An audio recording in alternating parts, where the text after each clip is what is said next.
अब हम कुछ इम्पॉर्टेंट यूनिफॉर्म सिमेट्रिकल बॉडी के सेंटर मास की पोजीशन देखेंगे। ये जितने भी एग्जाम्पल हमने लिखे हैं ये सारे एग्जाम्पल हमने इंटीग्रेशन से फाइंड करते हैं, लेकिन हमें बार बार इंटीग्रेशन नहीं करना पड़े इसलिए इसको हम याद रख लेंगे। First example, semi circular ring. ये एक सेमी सर्कुलर रिंग है जिसकी रेडियस r है। इसका सेंटर मास सेंटर से 2r/π डिस्टेंस पर होता है। इसको ऐसे आप याद रखेंगे कि जो रिंग के दोनों एंड हैं, ये दोनों एंड सेंटर पर जितना एंगल बना रहे हैं उसको बाइसेक्ट करने वाली लाइन पर उस रिंग का सेंटर मास मिलेगा और सेंटर मास की सेंटर से डिस्टेंस 2r/π होगी। सिमिलरली सेमी सर्कुलर डिस्क के दोनों एंड जितना सेंटर पे एंगल बनाएंगे उसको बाइसेक्ट करने वाली लाइन पर सेंटर मास मिलेगा जिसकी सेंटर से डिस्टेंस 4r/3π होगी। मतलब सेमी सर्कुलर डिस्क के लिए सेंटर से 4r/3π डिस्टेंस पर सेंटर मास है। बिल्कुल, यहाँ तो हमने हाफ रिंग और हाफ डिस्क लिए। अगर कोई हाफ नहीं हो, रैंडमली कोई एंगल हो, जैसे सर्कुलर आर्क, ये आर्क रिंग का ही पार्ट है ना। और इस आर्क का अगर हमें सेंटर मास निकालना है तो हम इसको वही उसी कंसेप्ट से निकालेंगे कि इस आर्क के दोनों एंड सेंटर पे जितना एंगल बना रहे हैं 2θ, उसको बाइसेक्ट करने वाली लाइन पर सेंटर मास मिलेगा।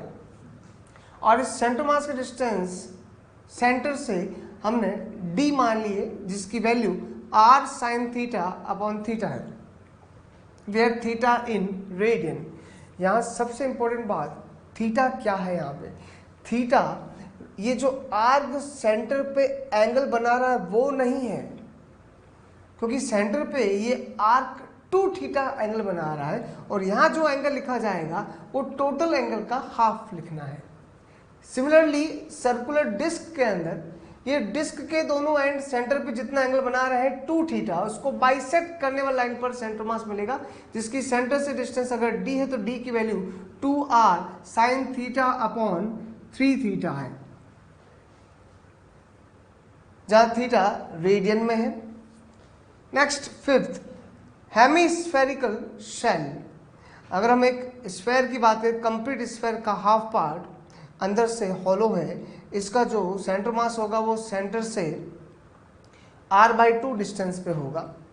एंड सॉलिड हेमिस्फीयर के अंदर जिसमें मास अंदर तक भरा हुआ है उसका सेंटर मास सेंटर से 3r/8 डिस्टेंस पर होगा।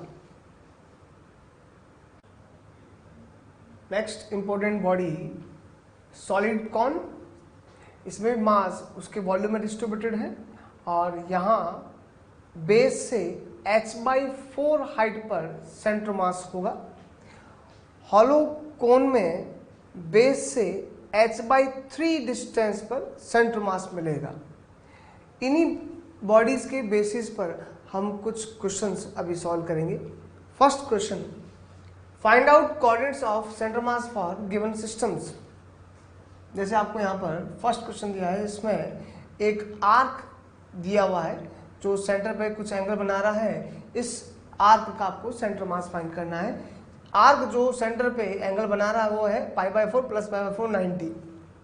हम अच्छे से जानते हैं जो आर्क एंगल बनाता है उसका बाइसेक्ट वाली लाइन पर सेंटर मास मिलता है और सेंटर मास की डिस्टेंस होगी 2r sin θ/θ, r sin θ/θ।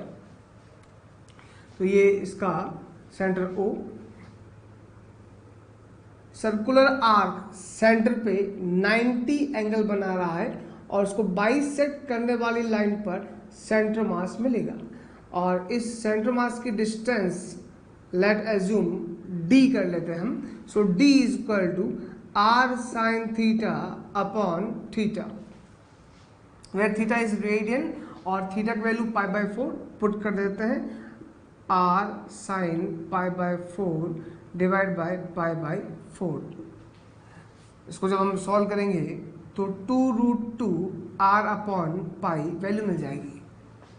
Centre mass x axis पे ही है इसलिए इसका जो कोऑर्डिनेट होगा वो हमें 2√2 r/π, 0 मिल जाएगा। बिल्कुल सेम टू सेम डिस्क के केस में ये जो सर्कुलर डिस्क है, क्वार्टर डिस्क, ये सेंटर पे 90 डिग्री बना रही है और इसका जो सेंटर मास होगा, जो लाइन इस एंगल को 90 डिग्री को बाइसेक्ट कर रही है, उसी पर सेंटर मास मिलेगा। और इस सेंटर मास की डिस्टेंस सेंटर से लेट एज्यूम d है और d की वैल्यू जैसे कि हम जानते हैं 2r sin theta upon 3 theta, where theta is π/4, 2r sin π/4 divide by 3 π/4। Solve करेंगे तो 4√2r/3π हमें मिल जाएगा। और कोऑर्डिनेट अगर बताएंगे क्योंकि ये एक्स एक्सिस पर है, सो सेंटर मास के जो कोऑर्डिनेट मिलेंगे हमें वो 4√2r/3π, 0। अभी जो हमने क्वार्टर रिंग और क्वार्टर डिस्क का जो एग्जांपल देखा था, वही रिंग और वही डिस्क अभी नए कॉन्फ़िगरेशन में है। यहाँ फर्स्ट क्वाड्रेंट में क्वार्टर रिंग बनी हुई है और इस रिंग का हमें सेंटर मास फाइंड करना है। कंसेप्ट वही है लेकिन आंसर डिफरेंट आएगा। इस रिंग के दोनों एंड जो सेंटर पे एंगल बना रहे हैं वो है 90 डिग्री और उसका जो बाइसेक्ट वाली लाइन है वहां पर सेंटर मास मिलेगा। और इस सेंटर मास की जो पोजीशन है या सेंटर मास की जो डिस्टेंस है सेंटर से, ओरिजिन से, वो डिस्टेंस लेट एज्यूम d। और इस d की वैल्यू हम ऑलरेडी जानते हैं r sin theta upon theta, और थीटा की वैल्यू जो होगी वो 45/4 जब रखेंगे यहाँ पे r sin π/4 डिवाइड बाय π/4, ये मिलेगा आपको 2√2r/π। लेकिन ये कोऑर्डिनेट नहीं है, ये डिस्टेंस की वैल्यू है। अगर हमें कोऑर्डिनेट चाहिए तो इस d के जो कोऑर्डिनेट मिलेंगे वो देखो यहाँ पे, ये एंगल भी π/4 है, तो इस d का x कंपोनेंट, ये जो कंपोनेंट आएगा वो d cos 45 मिलेगा और d का जो वर्टिकल कंपोनेंट मिलेगा वो d sin 45 मिलेगा। सो सेंटर मास का जो कोऑर्डिनेट मिलेगा हमें वो मिलेगा d cos 45, d sin 45। अगर d की वैल्यू हम पुट कर दें यहाँ पे तो ये हमें 2r/π, 2r/π ये कोऑर्डिनेट मिल जाएगा।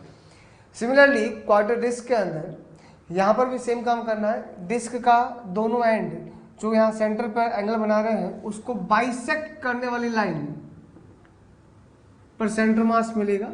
ये रहा सेंटर मास, और सेंटर मास की सेंटर से डिस्टेंस अगर हम d मान लें तो इस d की वैल्यू का फॉर्मूला है हमारे पास में d =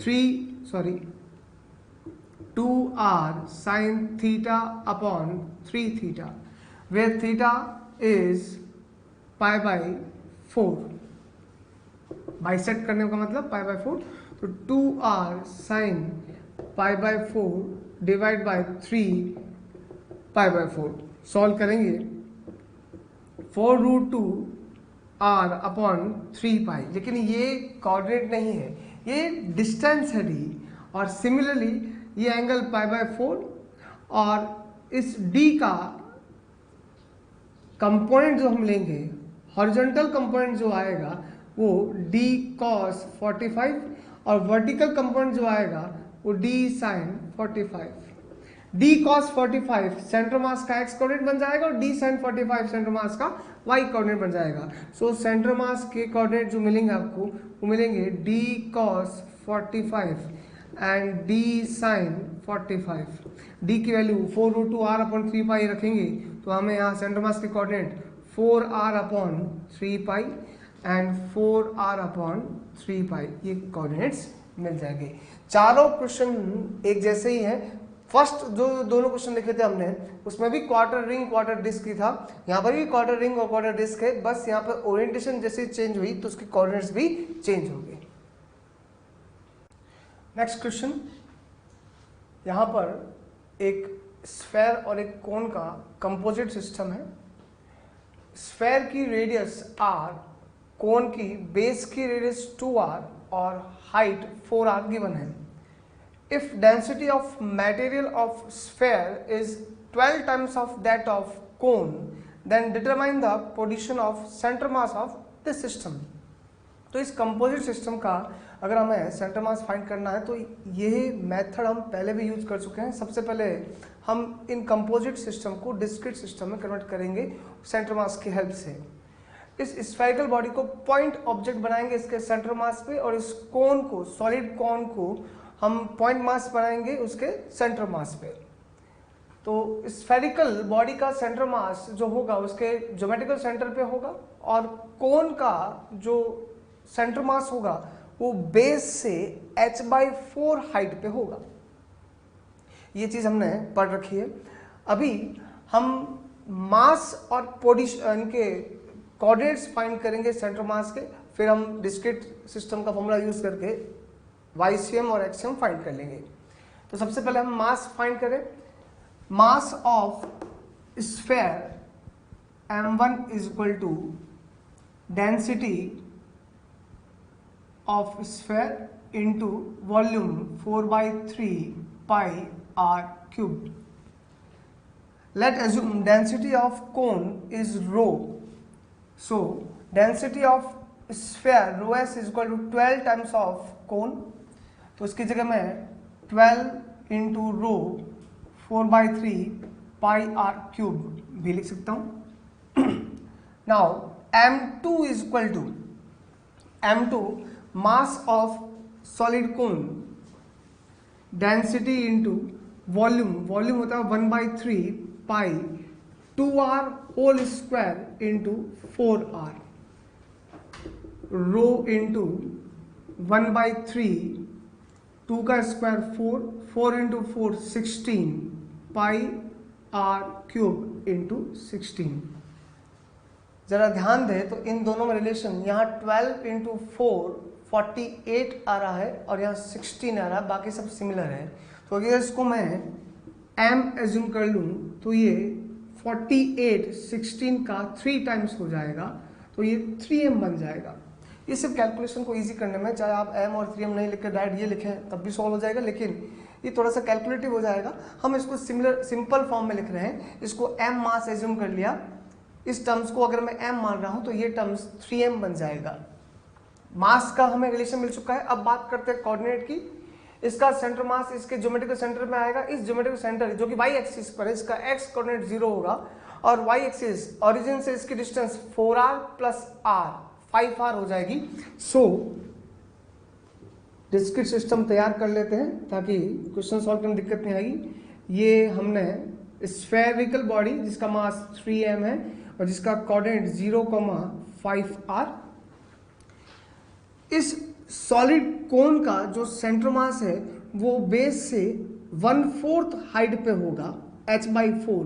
टोटल हाइट इसकी 4r है। सो सेंटर मास जो होगा, इसका जो सेंटर मास होगा वो यहाँ से h/4 हाइट पर, और h/4 की value 4r divide by 4r हो जाएगी। तो ओरिजिन से r हाइट पर है और इसका मास हमने m एज्यूम किया है।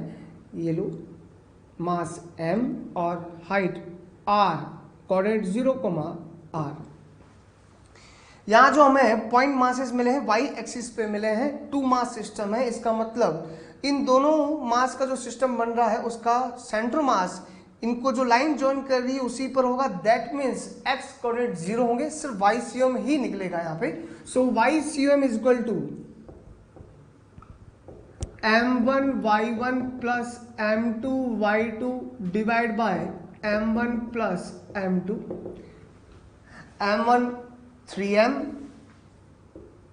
Into y1 5r plus m into r divide by sum of masses 4m, 8 mr plus mr, sorry 15 plus 1 16 mr divide by 4m, m से m कैंसिल, ये आ जाएगा आपके 4r।